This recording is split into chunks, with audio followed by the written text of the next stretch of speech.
مع دعوتين النبي عليه الصلاة والسلام. احفظهم وخليهم دعائك لما تهجم عليك جيوش الهموم. إذا كنت عايش في الأمان الحمد لله ومفيش حروب في بلادنا، بس الحياة كلها معارك.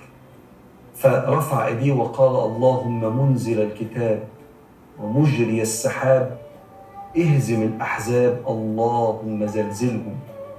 ورفع النبي صلى الله عليه وسلم ايديه وقال: اللهم استر عوراتنا وآمن روعاتنا واحفظنا من بين أيدينا ومن خلفنا وعن أيماننا وعن شمائلنا ومن فوقنا ونعوذ بعظمتك أن نغتال من تحتنا. بيقول أحد الصحابة: فظل النبي صلى الله عليه وآله وسلم يدعو بهذا الدعاء 3 أيام حتى استجاب الله لنا وكشف عنا غمة الأحزان. يلا بقى نبدأ بالروتينات ونطلع الهدوم الشتوي. عايزة اقول لكم كنت فرحانة قوي وانا بطلع الهدوم. في كام حاجة كده بحب البسها قوي. اولها طبعا العباية اللي هي اللي لبستها كده ليها زعبوط دي، رغم ان العباية دي كل ما افتكرها يعني على قد ما هي غالية عليا على قد ما هي يومها كان صعب قوي. كان جوزي جايبها لي هدية لان كنت بولد في الشتاء، فجابها لي يعني وقال لي علشان هتكوني راجعة والجو برد عليكي وكده، فكان جايبها لي هو يعني وانا بولد وكده. بس للأسف زي ما انتوا عارفين ان ابني مات وكنت لابساها بقى في العزا، فقدر الله ما شاء فعل. بس هي العباية غالية عليا بصراحة. طلعت بقى ترنجات وحاجات وكده، بس ايه طبعا هنغسلهم. طبعا انا اللبس كله متشال نظيف، بس في حاجات بصراحة يعني بقالهم كام شهر اهو، فمش حابة ان انا ابتدي الشتاء كده. قلت اغسل بقى اللبس كله، وكمان نروح السوق نجيب شوية طلبات مع بعض، واللهم صل على النبي، ونعمل غدا وعشاء خفيف كده مش هياخد وقت. انا قلت ابتدي كل يوم اغسل شوية، وبعد كده امسك ضرفة يعني رف كده في الدولاب وارص الهدوم وبتاع، علشان خلاص الشتاء دخلت.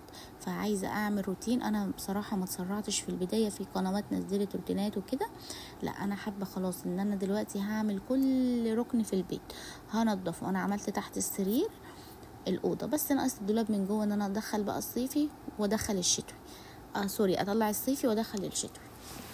فمستنيه خلاص الهدوم كلها هطلعها اغسلها، احط الشتوي، وبعد كده الشنط اللي انتوا شفتوها دي بحط فيها الهدوم بتاعت الصيفي. طبعا عايزه اقول لكم المراوح كمان بدات اغسلها، علشان زي ما انتوا شايفين كده كل يوم اقول اغسلها، كل يوم بتاعي بيخلص في التصوير وفي الشغل وايه، وبصراحه يعني ما بلحقش. فقلت لا خلاص هطلعها لان هي خلاص اتبهدلت، وبعدين البسها الكفرات بتاعتها.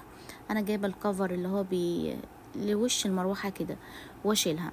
في اوقات يعني خلاص ان احنا بنقفل بقى التكييفات وبنستخدم ساعات المروحه، ساعات التكييف يعني مش بشغله طول اليوم، فبشغل المروحه شويه. فقلت اشيلها برضو على نظافه. وكمان عملت اللهم صل على النبي الشفاطات بتاعه المطبخ والحمام والمدخنه، وغسلت التلاجة. في حاجات بسيطة هنعملها برضو مع بعض في فيديوهات تانية.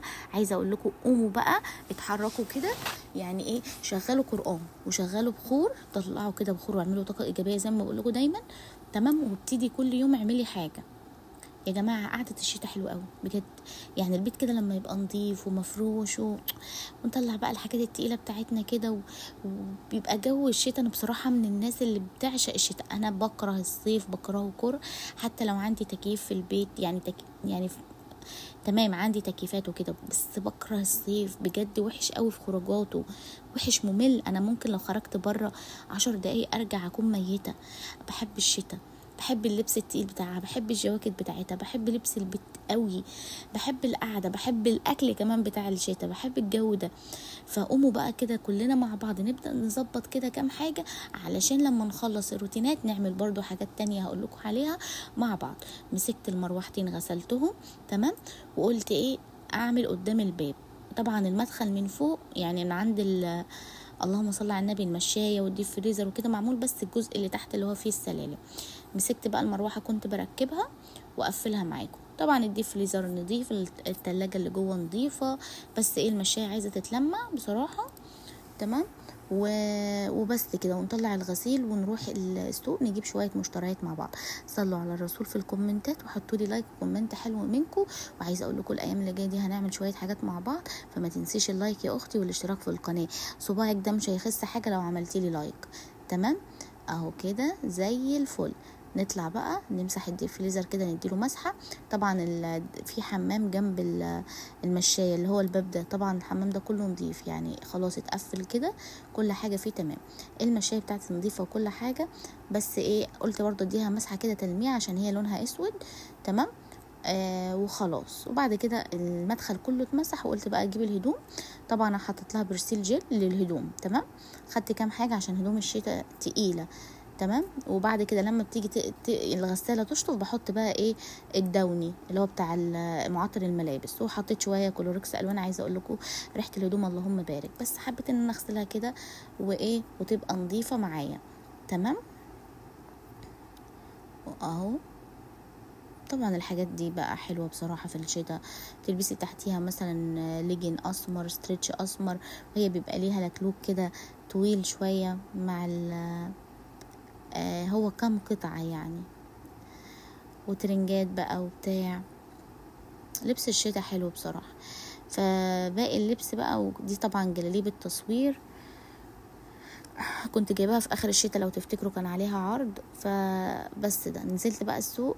احلى حاجه بقى جو الليل كده، نزلت شفت الفلفل، كان ناقصني حاجات بسيطه بصراحه، وكنت نازله علشان اجيب بس كمان شويه فواكه، وبحب البتنجال ده بقيت بقليه وكده، فقلت اعمل منه مسقعه، اعمل بيه وصفات محتاجه الحاجه، وفي اليوم ده بتبقى الحاجه رخيصه، فقلت ايه يعني زي ما احنا اتعلمنا اللي بنوفره بيبقى في الاخر راجع لينا، بنجيب بيه اي حاجه تانية ناقصانا. تمام اول ما دخلت غسلت ايدي وجبت كوبايه ميه لان كنت عطشانه قوي. جبت فواكه، انتوا عارفين انا بحب الفاكهه. تمام وهو اليوم ده اللي يعتبر كل اسبوع انا بقول لكم بجيب الفاكهه بتقعد معانا كام يوم. تمام جبت موز. تمام هو الموسم بتاعه يعتبر الشتاء، بيبقى موز وسفندي وبرتقان وفراوله وكده. وجبت سفندي، وجبت ايه تاني، جبت رمان برضو حلو الايام دي، وجبت سفندي. ما جبتش برتقان لان لقيته معظمه كله لسه اخضر، وجبته قبل كده كان فيه شويه مزازه فقلت لا. تمام وبره كنت عامله كيكه قبلها بيوم في نص الصينيه، فبخلي الحاجات دي حلوه بقى في احنا داخلين على شتاء وعايزين نتعود نعمل حاجات مع بعض بجد هتوفر عليكي. جبت كيلو ليمون ب20 جنيه، جبت 2 كيلو خيار ب20 جنيه، الكيلو ب10، جبت علبه بسبوسه، وجبت علبه كوفي ماكس. هبدا بقى ايه الايام دي كل فتره اجيب حاجه كده احطها، عشان انتوا عارفين مشروبات الشتاء وكده، نبدا ايه نجمع حاجات مع بعض. وجبت خضره، جبت الست ربطات باين ب5 جنيه، كانت رخيصه النهارده قوي، اللي هي شبت وبقدونس وكزبره. جيت بقى ايه بالليل قلت اعمل شويه عدس. انا العدس بتاعي بعمله ازاي يعني، بحط شويه زيت وبحط جزر، كان عندي جزر متفرز، وحطيت 3 طماطميات لان هما الطماطم اللي معايا شيري، وحطيت بصلايه كبيره خالص، وبشوح الكلام ده كله مع بعض. تمام طبعا مش هننسى الثوم، احنا بنعمل شويه عدس بس شويه عدس محترمين اللي هما طعمهم زي العسل. نزلت بالثوم اشوح الكلام ده كله مع بعضه. في الوقت ده كنت غسلت العدس وبس بصفيه. تشوحي الخضار الاول، احلى طريقه عدس ممكن تجربيها. طبعا اللي عارفني من زمان من اول فتحت القناه دي الطريقه بتاعتي، انا بشوح دايما العدس بالخضار، تشوح كده. وفي الوقت ده حط الكاتل على النار. تمام على طول ما بياخدش وقت. وعايزه اقول لكم انا بحب العدس يا جماعه، بحب معاه البصل الاخضر والجرجير، بحب معاه حطيت عيش حمصته، واكله كده اقتصاديه وعندي فاكهه وبتاع، يعني بوازن الامور، مش كل ايامي زي ما قلت لكم ان انا بطبخ. بعد ما العدس استوى نزلت بالميه المغليه ونزلت بمكعب مرقه، رحت ضرباه بالهاند بلندر وبصفيه بعد كده. يعني العدس مش بس بيتضرب في الخلاط او تضربيه في الهاند بلندر وتقولي ده طحن كويس، لازم يتصفى، لازم يتصفى كويس قوي قوي قوي. صفيته بقى زي ما انتوا شايفين. تمام وفي طاسه تانية بجيب شويه شعريه حوالي نص كوبايه صغيره. الشعريه بقى بعملها بسمنه بلدي، واروح طشاها واحط له شويه فلفل اسود وكمون وكزبره وشويه شطه ومكعب مرقه وفلفل اسود طبعا، وتاكلي احلى شويه عدس. شايفين لونه عامل ازاي، لان انا كمان مزوده الجزر فبيديله اللون الحلو ده. عايزه اقول لكم كريمي وحلو قوي. حطيت بصل حلقات وبصل اخضر وجرجير، وحمصت شويه عيش حلوين في الفرن، وبألف هنا وشفا، وكان يوم عادي واقتصادي، وان شاء الله استنوني فيديو جديد ونعمل حاجات تانية حلوة مع بعض. ولو طالبين مني حاجة معينة، عايزين حاجة معينة، اكتبولي وان شاء الله نعملها مع بعض. بحبكم في الله، ما تنسوش بقى تشتركوا في القناة وتكتبولي كلمة حلوة منكم، واشوفكم في فيديو جديد ومع السلامة. يبقى اعملوا العدس، خلاص اول ما الشتا هتدخل يبقى عدس.